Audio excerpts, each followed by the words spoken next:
baka mapatay na ito, isa, dalawa o tatlong vloggers kasi may kinakausap ngayon eh. Kinakausap talaga nila na bumaliktad para wala ng kritiko.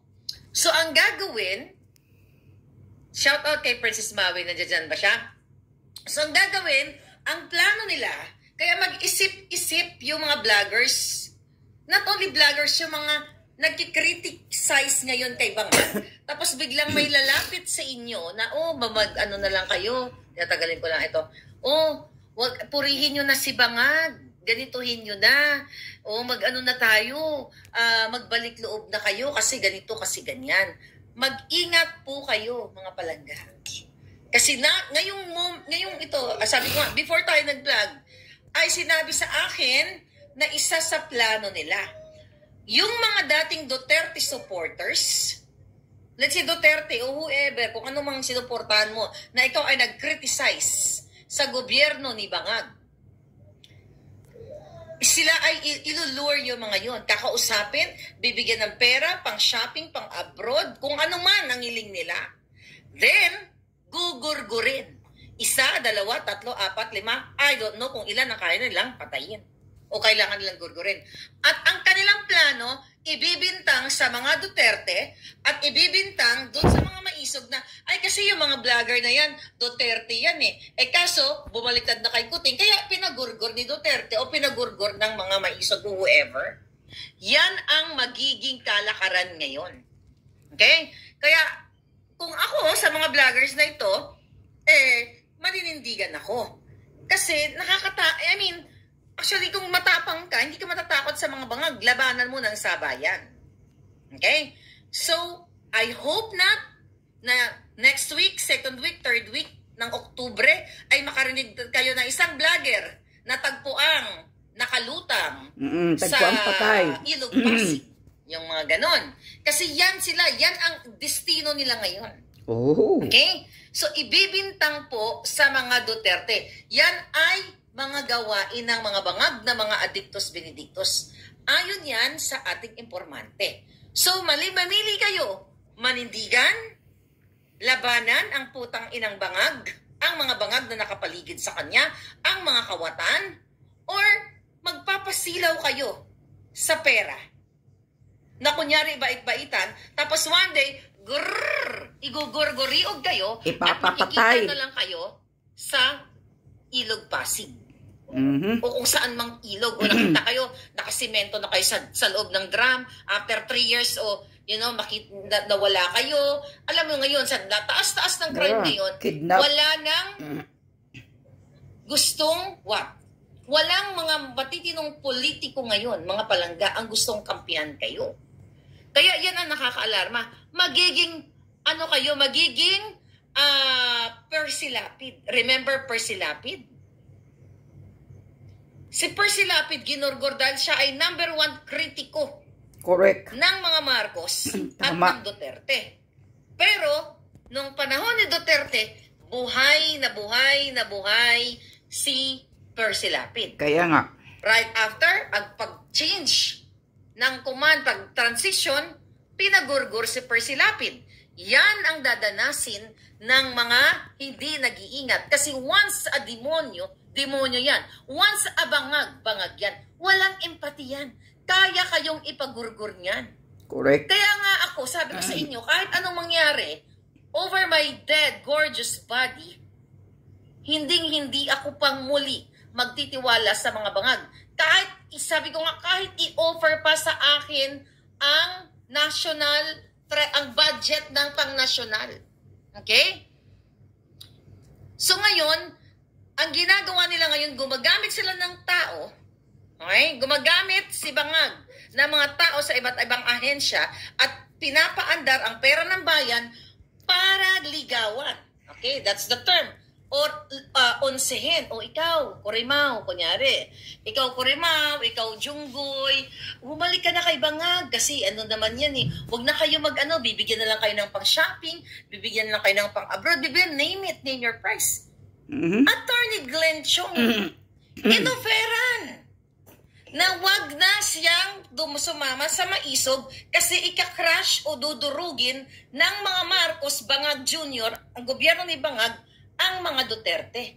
Pero nanindigan si Glenn Chong na sasama siya dito sa mga Duterte at saka maisog. Walang atrasan. After all, nabinudol siya.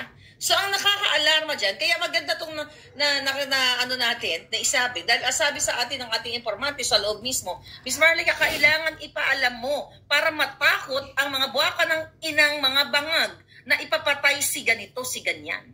O ipagurgur. Para siyempre, ngayon, nailabas na natin.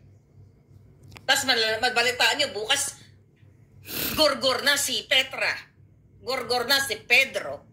So now you know. Kasi first time nyo, marinig dito sa channel natin na gugurgurin kayo at ibibintang sa maisog o kay sino man. Okay? Sa mga maisog. Kung sino man, kung sino-sino ang pagbibintangan nila, basta yung mga kritiko. Right? Number 1, sabi ni Warda Makamad, good decision, Attorney Glenn Chong. Yes, sinabi yan ni Attorney Glenn. Kaya, ako naman, well, syempre malungkot yun pag may nabaltaan tayong magurgur. Whether hindi natin kasundo yung taong yan o ayaw natin ang itsura niya. Hindi ko kaya na kahit hindi ko kasundo yung vlogger na yan o I don't like him o like her, yung feslak niya, hindi ko kaya maatisikmura ko na parang okay lang, gurgurin nyo yan. Tao yan. Kung ano man ang kanyang opinion, kung ano man yung talas ng kanyang bunganga, as long as hindi siya kumikitil ng buhay o hindi siya nagnanakaw sa kaban ng bayan o hindi siya nagpapabayad. Once kasi nagpabayad ka, you're part of the problem, di ba? Nakakaawa yan, buhay yan. Kasi we're fighting for what? For the Filipino people. Okay. Kaya nga, di ba? Yung mga dilawan kong mga palangga, galit na galit kayo doon sa akin, di ba? Dahil sumusuporta ako sa isang bangag na kayo pala, ahead of beforehand, alam nyo na nabangag si Bangag. Galit na galit kayo sa akin and I'm thankful na sinasabi ko na mga may marami ako mga nababasang comment, mga nagbe-message, nag-i-email pa sa akin, Ms. Marlica, once I hate you so much, kasi ganito, kasi ganyan, na sumuporta ka kay Bangag, tinitira mo kami mga dilawan, now, sabi ganon sa akin, ay bukas na ang iyong isipan, nagising ka na rin, na imang bubutol, kaya hindi, sabi ko, ay hindi ako nang aaway ng mga dilawan na mga supporters na katulad ordinary personalities. Ang tinatarget natin, yung mga dilawang politiko na ginagamit din kayo. Correct. Okay, ginagamit din kayo mga dilawan. Kaya nga, this is the mga time politikong walang na kayong galit na galit sa mga Marcos na bangag, magnanakaw, kawatan, manggugurgur. You have to get up, get out, and speak up. See this? Di ba kayong mga dilawan na mga palangga, na mga supporter, galit na galit kayo noon. Nung ginurgur si Percy Lapid, dahil si Percy Lapid, ang grabe yung kanyang commentary sa smuggling, sa pagdanakaw ng mga Marcos. Nung pinagurgur siya nung 2022, di ba? Nagagalit kayo. Hanggang ngayon, galit pa rin kayo. At ang pamilya ni Percy Lapid, nandito na sa Amerika. Nag-seek ng asylum visa dito, nandito na sila. Dahil takot sila kung matino ang gobyerno ni Bangag. At kung hindi si Bangag administration ang nagpagurgur kay Percy Lapid, bakit nag-seek ng asylum visa ang pamilya ni Percy Lapid na nandito na sa Amerika? Tanungin niyo si Risa Ontiveros. Dahil isa siya sa nag-facilitate, in fairness, nag-facilitate ng asylum visa na yan.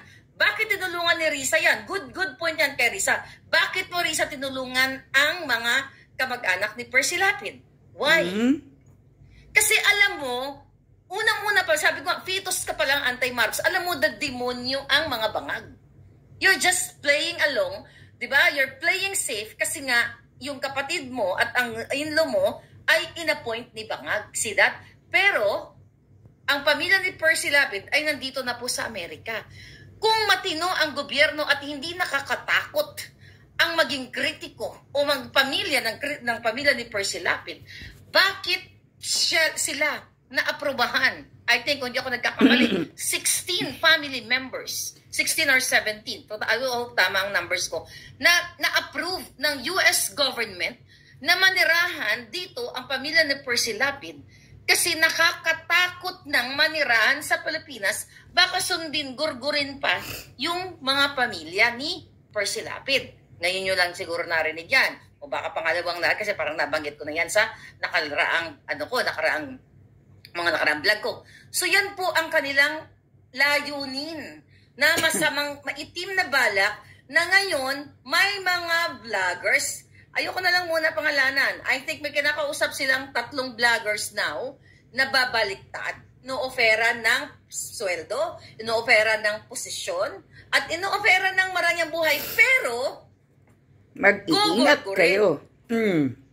Sinong gugurgor? Sila rin. Sinong pagbibintangan? Duterte. Ang maisog. Now you know. So mag-isip-isip kayo. So ngayon, galit na naman si Lisa Tanas. Dahil nalaman na ng taong bayan, sabi ko nga, breaking news ito, na ang bangag na gobyerno ngayon ay nilulure o inaakit sa ngalan ng pera ng bayan ang mga kritiko para bumaliktad or bumalik or makibagay sa kademonyohan nila sa pagiging kidnapper ni Lisa, smuggler, lahat na.